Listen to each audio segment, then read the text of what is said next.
Hello, I'm Rabbi Elton from the Great Synagogue in Sydney, and welcome to From the Rabbi's Bookshelves. This is the 52nd and last instalment of this series, looking at some parts of my personal book collection. And I want to end with, I think, the most significant and most important Jewish work of all time, written by one person alone, and that is the Mishneh Torah, the restatement of the whole Torah in its legal aspect by the Rambam, by Maimonides. As we said a few weeks ago when we talked about his philosophical classic, the Moreh Nevuchim, the Guide for the Perplexed, he was born in Spain in 1138 and dies in Egypt in 1204, spends some time wandering as a result of persecution, and also a short time living in the land of Israel. Not only was he a great philosopher who was discussed in that episode, he's also the greatest of our jurists, our greatest of our legalists, and he achieved something quite remarkable.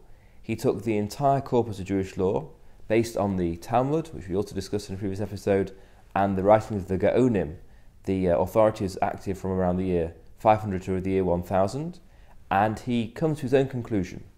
He analyzes all the sources and then gives you the bottom line result. Controversially, he doesn't give you his sources, he doesn't tell you where he gets his conclusions from, but he does tell you what the law is as it should be applied.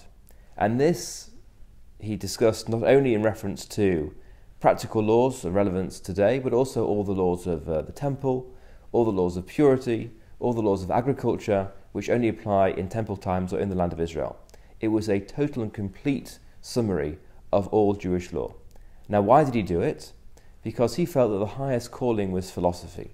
The purpose of life was to draw close to God through contemplating Him philosophically, and therefore the learning of Jewish law was just a preparation for that higher philosophical calling.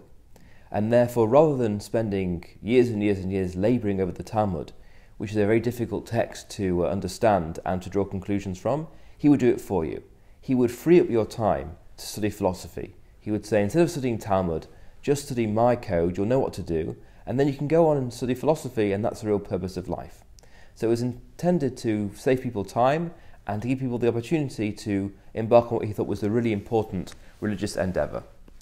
Now, we looked several weeks ago at the way the Mishnah and the Talmud, the Gemara, discusses the laws of the Shema, and it begins in a peculiar place. It begins by asking, what is the earliest time to say the evening Shema? Which is really jumping into the middle of the whole subject. It's not an ordered or a logical place to start. It makes all sorts of assumptions, and it doesn't give you an introduction to the whole topic. The Rambam imposes a very profound and a very systematic logical sequence to his laws. This is how he begins the laws of the Shema. Pa'amim b'chol yom, twice every day, korin kriya Shema. One recites the Shema, be'erev avoker, in the evening and in the morning. Shneimar, as the verse says, he gives the biblical source, u'shafbecha v'kumecha, when you lie down and when you get up. B'shar shederech b'nei adam shochvin, the time where most people go to bed, zehu laila, this is the night, u'shar shederech b'nei adam omdim, and the time when most people get up, zehu yom, this is the day. And therefore the Shema should be said both in the night and in the day. And then he goes on systematically to tell you what you should say, exactly when you should say it, in what order you should say it, what you should be thinking when you say it, the blessings that precede it and the blessings that follow it, and so on and so forth. Now, because he didn't give his sources, a great deal of work was done subsequently to try and find out what those sources were. For example, the Kesef Mishnah, one of the commentaries on this side of the page in this case, tries to give the sources for each of the rulings. It's very easy in this case, it's just a reference to a page in Tractate Brachot of the Talmud, but it can be very difficult.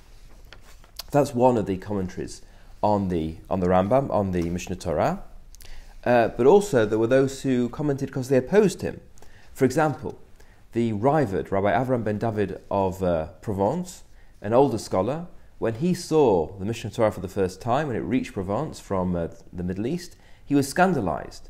Here was this man, the Rambam, coming along and telling you not to study Talmud and telling you what the bottom line was without really explaining his sources or his process, and therefore he writes glosses on the Mishneh Torah. And you can find those, in this edition at any rate, in little print, in little boxes on one side. And this is where he takes issue with what the Rambam has to say. And he argues with them sometimes quite strongly and quite forcefully.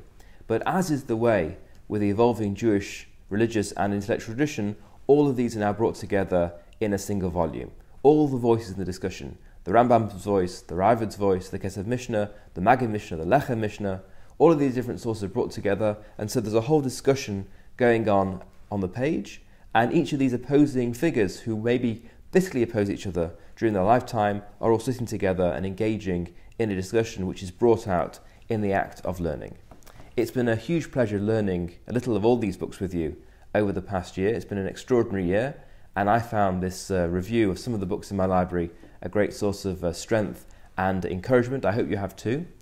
There's going to be a new series beginning shortly. I shall tell you about that in the next video, which appears on Facebook and YouTube and elsewhere. Thanks for joining.